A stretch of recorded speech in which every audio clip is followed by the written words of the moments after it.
Jay, well, last time I spoke to you, you was going to be out on the show at Knowsley. Yes. And it got cancelled. Yeah. Got cancelled. Yeah. Was that a good thing or a bad thing for you, mate? Bad thing, mate. Well, it felt like a bad thing at the time. Who knows? Maybe I've had a bit more time in the gym, time to learn. Felt like a bad thing at the time. I was gutted, mate. I was ready, but we're back out. What can you do? You can't fucking sit around complaining, can you? So back in the gym, keep improving, keep working, and now we're what, 2.5 weeks away from. Well, I'm glad I'd come down today. I was going to come yesterday, but he said there was sparring on today, so I thought, oh, come down and watch that. And I know it wasn't the sparring you wanted. You were just moving around with one of the young. Yeah, give Robin, one of the amateurs. Yeah. Thanks for that. He's just stepped in there, lad who was meant to spars and come just spar Robin. So yeah. But I remember you telling me something, like, I know you don't like talking about it, but the loss to Nicky Ellison, there was things that you said you wanted to do and you didn't do. You allowed yourself to get dragged into a fight that you shouldn't have been doing. And I understand what you're saying now, because I was watching your footwork in there, mate. Yeah. You know, you're very elusive. I didn't realise that. Is that from your kickboxing days? Is that no, I definitely not. No, that's just something I've worked on with Rob, and something I've probably not demonstrated in the ring yet. And hopefully, I get to show the best of me in the coming fight, and I get to show a little bit of that. Well, I was really impressed. I mean, it wasn't running. It was movement. It was really good movement. And also punishing, because I suppose you couldn't really stand and toe to toe because he was a big heavyweight, wasn't he? Yeah. So you're not going to do that. But what I seen, I was really impressed with, mate. Good, thank you. Yeah, hopefully I'll show a bit of that on fight night and impress a few more, maybe. Is that something that you want to bring into your game now? You know, like say, I know you've been working on it for a while. But do you think that's what's going to make the difference the next time you get to title level?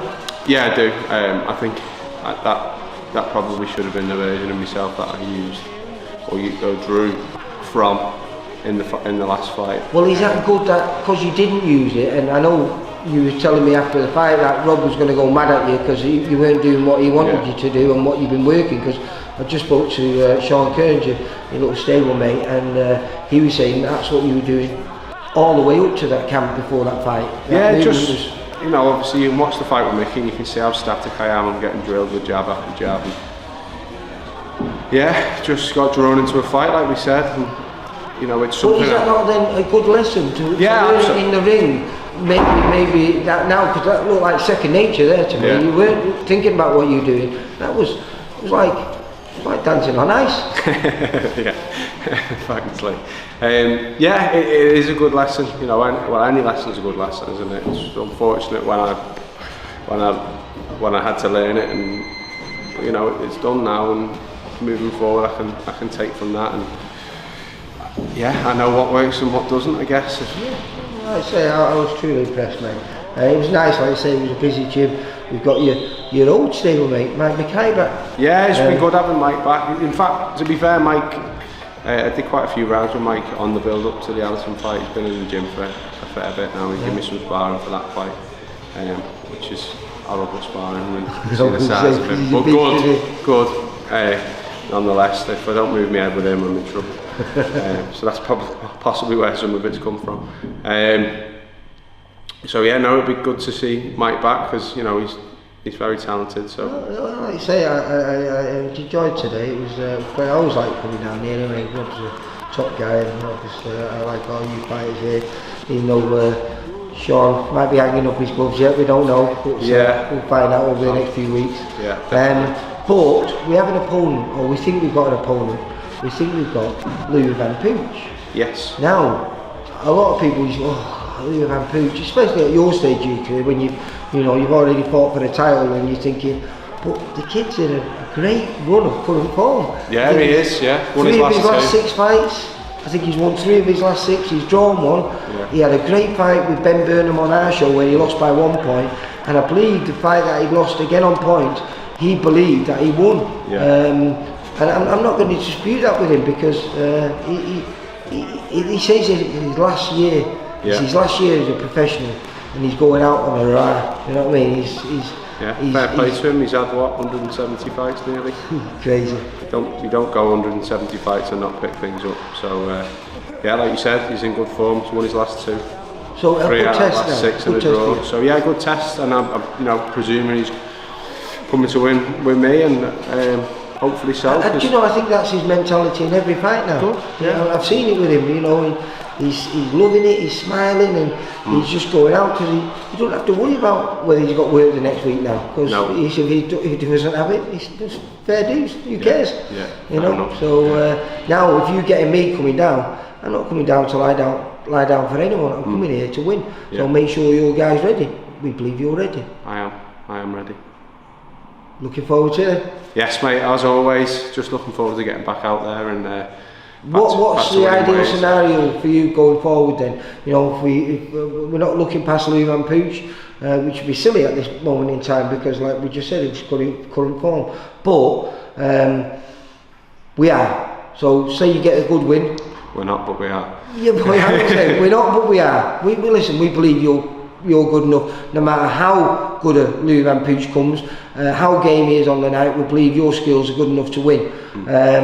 So if you do and you get the win, you've said to me that you want to jump straight back in the deep end again. Yeah. So get the rounds under my belt would be nice. 6 rounds.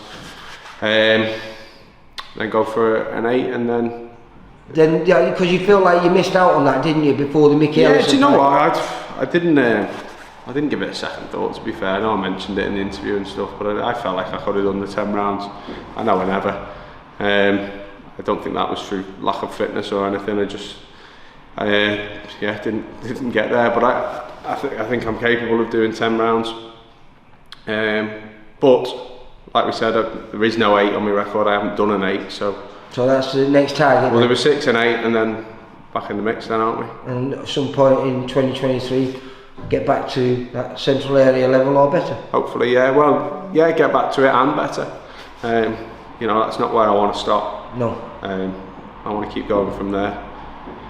Little setback, but lessons learned. And right, I'm going to put you in an awkward position now. We've got camera. I know what you're going to say. Because obviously 2 very good friends of you, well, not very good friends, but people you know very well. Mickey, who you fought last, Mickey Ellison, is fighting a kid that you've done, I'd say 50, 60, 100 rounds with. Yeah, probably, yeah. I had a good. Yeah, I wouldn't even like to put a. But you've done a lot. I remember when I first met Thomas. I think he was only about 2-0 then as a pro. But I remember him from the amateur days because he beat Lyndon Arthur in the amateurs back in 2016. I knew who he was, and you were sparring him even before you'd had a pro fight, hadn't you? I think we were both about 2-0 at the same time, to be honest. We've had a similar sort of amount of fights, and I think he's 7-0, is he? Yeah. We've had loads of rounds together. But if you're a bookie, you're probably going to have big odds on Thomas Hart Whittaker because of his amateur pedigree to come through that fight and pick up the central area title. But obviously, you know them both. You've shared the ring with one, and you've sparred with, like we just said, 100 rounds with the other kid. What do you think? I think it's a very good fight. I would be leaning towards Tom. I wouldn't be shocked. I think it'd be an upset if Mickey won, but I wouldn't be shocked. I think that's fair. I think he's very, very durable. He's tough. He's very experienced. I suppose it guesses who gets it off on the night, who pulls off their game plan or their plan, who boxes to their best on the night. There's a lot of variables, isn't there, when you want everything to come together for that one moment in those 10 rounds. So, it could depend on who just executes. Do you think Mickey's experience, because this is, we said before you fought him, I think he was getting ready for his his fourth 10 rounder. Yeah. Now this is going to be his 5th 10 rounder that he's prepared for. Yeah.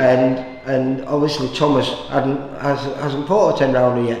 He's done 2 8s think he's done 2 8s, hasn't he? Yeah. I think I've sparred at 8 with Tom, so I know he's, I know he's good for the round. Sparring and fighting, 2 different things, aren't they? True. So do you think that's where it evens the odds out a little bit? It does, yeah. I think that's where I've not seen the odds. I don't know how wide they are, and I presume they'll be in Tom's favour. Yeah. But yeah, I guess if you want to make some money, then have a look at Mickey, because like we say, it would be an upset, but it wouldn't be a completely shocking one, would it? If he did manage to do it. Obviously, he's coming into the fight as the champion as well. I think regardless of what happens, I think it's a great fight. Two very good fighters. Both very rangy, both got really good jabs. Tom's obviously got that amazing, tall, isn't he? An amazing amateur pedigree that you mentioned. Ellison's probably done more as a pro. Well, not probably, he has done more as a pro. Been in 10 rounders before. Who do you like? It's a pick and fight, isn't it? It is. That's why it's a good fight, and I think he could steal the show on a great card. I think we've got Jordan Gill against Kiko Martinez. Yeah, looking forward to that fight as well. But I think as it did last weekend, I filmed a show in Oldham where Mikey Gomez and Brian Phillips, a local lad to this area. That looked like an amazing fight, by the way. I've not seen it, but brilliant fight. Brilliant. Shout out to Brian as well, VIP lad. I've just seen the clips that VIP put on Instagram, but looks like he gave a very good account of himself. Absolute war, mate. Looks like he was finishing every round. To be honest, on them again, I've not seen the fight, but on them clips, he looks on top. He looked like he was doing really well, but like I said, I've not seen the full fight. They are VIP clips. Yeah, well, yeah, true.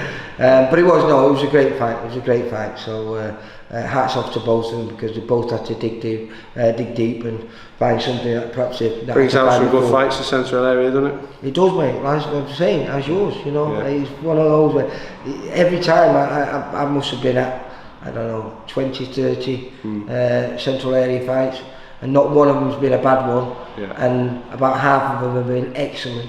And that was one of yours as well, mate. Thanks, mate. Listen, you take care. Listen, I'll see you on the 12th. Hopefully, I'll be saying win number 8. Yeah. Jake, you take care. Cheers, Lee.